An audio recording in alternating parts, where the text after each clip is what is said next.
Vejo que os ânimos estão um pouco acalorados, mas faz parte. É o seguinte, algumas verdades sobre o projeto que eu acredito que precisam ser esclarecidas. Primeiro, se não fosse esse projeto, seria um projeto do governo federal, e como você sabe, eu sou opositor ao PT, e de fato o projeto viria muito pior do que está aqui, e sem as emendas que foram elencadas aqui. Quando eu pautei isso na Comissão de Educação, nós fizemos um trabalho, sim, de bastidor, para que a gente conseguisse resolver ou ao menos reduzir os danos de 2 pontos e 2 realidades que existem. A primeira, que eu vou falar como talvez aqui o mais recente que saiu da faculdade e da escola, de que sim, eu fui uma das vítimas durante muito tempo de doutrinação dentro de sala de aula. Não quero aqui entrar no mérito sobre isso, mas há claramente, pelo menos comigo, não falo pelos outros, de uma diferença de tratamento sobre quem pensa diferente, principalmente com um pensamento conservador dentro de sala de aula, seja na escola, seja na faculdade. Então, eu jamais, sendo uma pessoa conservadora, uma pessoa que sofreu isso, a minha irmã também sofreu isso da mesma forma, eu iria fazer algo que prejudicasse os alunos, principalmente na defesa de que, de fato, todos os vídeos que nós temos hoje sobre relatos, tanto que seja algo extremamente ideológico ou de conteúdo sexual, como nós vimos recentemente do Ministérios Humanos apresentando para crianças um filme pornográfico, tudo isso foi através, de fato, do aparelho celular. E essa foi a minha preocupação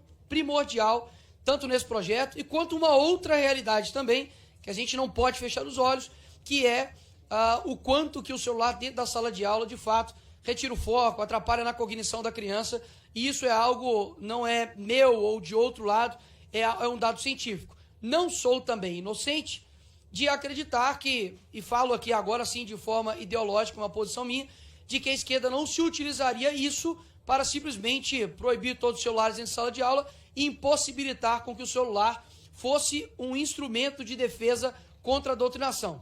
Colocado esses 2 pontos, o que eu quero deixar claro aqui sobre a verdade nesse projeto, de que, primeiro, se não fosse esse projeto, seria o projeto do governo, no qual eu acredito que seria muito pior e sem essas emendas. Primeiro ponto, no artigo 4º da subemenda do relator, garante os direitos fundamentais. Os direitos fundamentais, leia-se, a todos os direitos fundamentais do aluno receber uma educação que seja isenta, seja imparcial, uma educação de qualidade, sem tipo nenhum doutrinário, e garantindo inclusive o que está no Pacto de São José, que garante ali a livre educação para as crianças e adolescentes. Segundo ponto, na subemenda do relator, no artigo 2º, vai dar as exceções. Quero deixar mais claro aqui a segunda verdade sobre esse projeto. Não é proibido levar o celular para a escola. Pelo contrário, muitos, inclusive deputados, inclusive de esquerda, nos relataram a importância, por exemplo, no Rio de Janeiro, que viu uma realidade extremamente difícil com relação à violência, de que o celular, onde se tem um GPS e o pai deixa isso com ele, ele tem a condição de saber se esse filho ou não está na escola. Ele também vai ter a condição, por exemplo, de ter contato ali com o pai em casos excepcionais. E é isso que nós deixamos bem claro aqui, como, por exemplo, excepciona-se a proibição nas situações do estado de perigo, estado de necessidade ou caso de força maior. Ou seja, nós temos diversos casos dentro de sala de aula, nós sabemos que isso acontece mais em âmbito familiar, mas nos casos de escola, há sim diversos casos de abuso sexual, de abuso psicológico, no abuso no sentido também doutrinário, e isso daqui elenca exatamente na condição do aluno utilizar o celular para isso. Ou seja, em nenhum momento eu ou Carolina Detoni ou até mesmo o relator se excusou de ver 2 reais problemas. Tem que ser muito desonesto intelectual para poder achar de que não há doutrinação dentro das escolas. Isso acontece. Tem tantos vídeos mostrando, por exemplo, que professores, e eu confesso que é muito menor a quantidade de professores falando mal sobre o Lula, mas também há enormes números de vídeos de professores falando mal de Bolsonaro. Nós sabemos que isso acontece, isso atrapalha a nossa educação. Porque a universidade, por exemplo, ela não tem que ser uma universidade de direita, ou de esquerda, ou de centro. Tem que ser uma universidade desinteressada. Afinal de contas, nós estamos formando educadores e não estudantes e não ativistas. Então, quero deixar aqui claro essas 2 pontuações para que tanto um lado quanto o outro entenda a realidade desse projeto. Eu jamais, sendo uma pessoa que, na minha universidade na PUC, eu literalmente sofri ataque físico, porque eu era uma pessoa de direita, por usar uma camisa do Bolsonaro. Professor, eu tive que chamar a polícia para professor meu, porque de fato me proibiram de fazer a prova em dupla, sendo que a sala inteira estava fazendo individual. E outra, eu tenho vídeos disso. Eu consegui provar através de celular. Ou seja, pela primeira vez na história desse país, nós temos que uma garantia de que se o aluno sofreu ou abuso psicológico, sexual ou de âmbito doutrinário, ele pode utilizar o celular para tal. Essa é a minha ideia para esse projeto, de não ignorar duas realidades que acontecem sim no nosso país. Seja você de direita, seja você de esquerda ou seja você de centro. E mais uma vez, é complexo? É lógico que é complexo. Mas como legislador, a gente não pode se eximir de... Só para poder concluir, senhor presidente, a gente não pode se eximir de lidar com temas complexos. Afinal de contas, nós somos legisladores.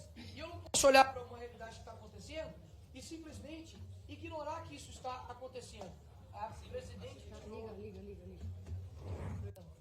Pronto.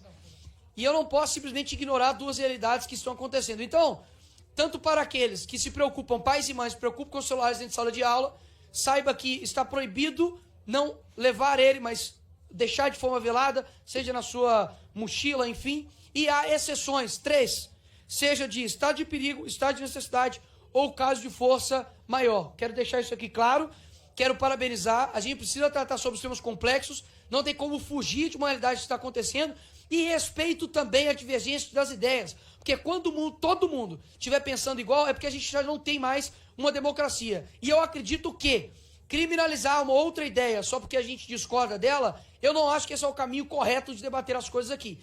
Eu não preciso comprovar, obviamente, a minha fidelidade àquilo que eu acredito, até mesmo porque eu não somente falo, eu vivo aquilo que eu prego, e mais uma vez, também não quero também aqui colocar-se também como uma superioridade moral, onde só eu sei o que eu estou falando, pelo contrário, respeito todos os deputados que estão aqui, Júlia Zanata, Carla Zambelli, Bia Kicis, Tabata Amaral, Patrúcio Daniz, que é do meu estado, deputado Polon, deputado Diego Garcia, enfim, todos nós aqui temos que ter uma maturidade para poder discutir os projetos, sem, enfim, conseguir levar isso a um nível que de forma geral, a gente vê em pessoas aqui nessa casa que, infelizmente, não tem um senso de que seja de democracia ou de equilíbrio. Eu acho que a gente precisa buscar o equilíbrio.